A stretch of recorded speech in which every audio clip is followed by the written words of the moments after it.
Kumarkhali press club কর্তৃক আয়োজিত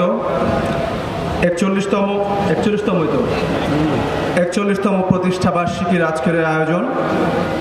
এই আয়োজনে আমাদের মধ্যে আমি এই মঞ্চে মোটামুটি কুমারখালীর এবং সামনে আমাদের কুমারখালীর যে বিভিন্ন পর্যায়ের যে সাংবাদিক বৃন্দকে দেখতে পাচ্ছি, যাদের সঙ্গে আমি ব্যক্তিগতভাবে পরিচিত।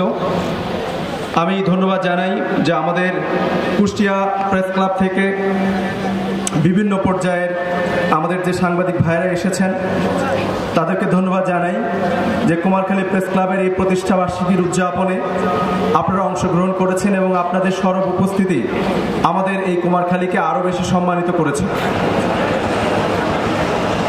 কাঙাল হরিনাথের এই কুমারখালী প্রতিনিয়ত বস্তুনিষ্ঠ সংবাদ পরিবেশন করে যাচ্ছে এবং আমি দেখেছি যে সবচেয়ে মেইন স্ট্রিম মিডিয়ার যে সংবাদপত্রগুলো রয়েছে, যেগুলি ঢাকায় বা বিভিন্ন জায়গায় এই পত্রিকাগুলির কুমারখালীর যে খবর সেটি খুব গুরুত্বের সাথে ছাপে। আপনারা অনেকে জানেন আমি ঢাকা বিশ্ববিদ্যালয় থেকে পড়াশোনা করেছি অর্থনীতিতে। তো এই সাবজেক্টের অনেক টিচার আছেন যারা অনেক বিষয়ে বিভিন্ন জায়গায় দায়িত্বে আছেন। তো আমাকে হঠাৎ একদিন ফোন করে এক sir, senior professor sir phone করলেন যে তুমি নাকি এই রাসেল ভাইপার মেরে ঝুলিয়ে দিয়েছো। বললাম স্যার, রাসেল ভাইপার মেরে ঝুলিয়ে দিলাম, আপনি কিভাবে জানলেন? বলো না, পত্রিকায় দেখলাম আরো বেশি যত্নশীল হও, তোমরা আরো বেশি যত্নশীল হও যেন এই প্রকৃতির যে প্রাণী বা এইসব যেগুলি তুমি যেখানে দায়িত্বে আছো এটা যেন আরো বেশি যত্নের সাথে কাজগুলো করা হয়। তো আমি বলবো এটি আপনাদের কৃতিত্ব যে আপনারা এই বিভিন্ন তথ্য যখন আপনারা প্রকাশ করেন সেগুলি বিভিন্ন জায়গায় যায় এবং আলটিমেটলি সেটা আবার আমাদের কাছে আসে। সুতরাং আমার বিভিন্ন সিদ্ধান্ত নিতে এবং বিভিন্ন কার্যক্রম গ্রহণ করতে অনেক বেশি সুবিধা হয়।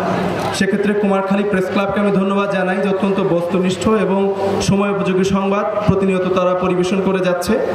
এবং আমার সবচাইতে ভালো লাগে কুমারখালীতে যে সংবাদকর্মীরা আছেন তারা সমস্যার সমাধানের দিকে যান। সমস্যাকে সামনের দিকে নিয়ে আসেন, এটি সত্য, সেটি সমাধানের জন্য। এবং সাংস্কৃতিক যে খবরগুলো, সাম্প্রতিক সময় আমাদের নাট্য উৎসব উদযাপিত হয়েছে, এত চমৎকারভাবে সেটিকে কাভার করা হয়েছে সারা বাংলাদেশে।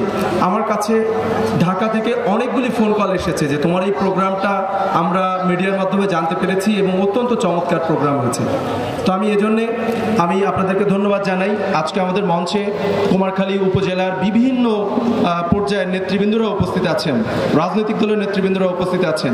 এটি আমি বলবো যে এটি একটি প্ল্যাটফর্ম এবং এখান থেকে এটা ভালোবাসার কারণে হয়েছে।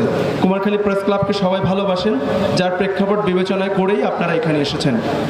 তো আপনাদের এই সরব উপস্থিতি আমাকে আমন্ত্রণ জানানোর জন্য আমি ধন্যবাদ জানাই সভাপতি এবং সাধারণ সম্পাদককে যে আমাকে এখানে আমন্ত্রণ জানিয়েছেন এবং আমি দুটি কথা আপনাদেরকে বলতে পারলাম, এজন্য নিজেকে ভাগ্যবান মনে করলাম। এবং যতক্ষণ পর্যন্ত আমরা এখানে আছি একত্রিত হয়ে কাজ করব এই আশাবাদ ব্যক্ত করে আমি কুমারখালী প্রেস ক্লাবের এই 41তম প্রতিষ্ঠা বার্ষিকী উদযাপনের এই অনুষ্ঠানের সাফল্য কামনা করে আমার বক্তব্য শেষ করছি। ধন্যবাদ সবাইকে।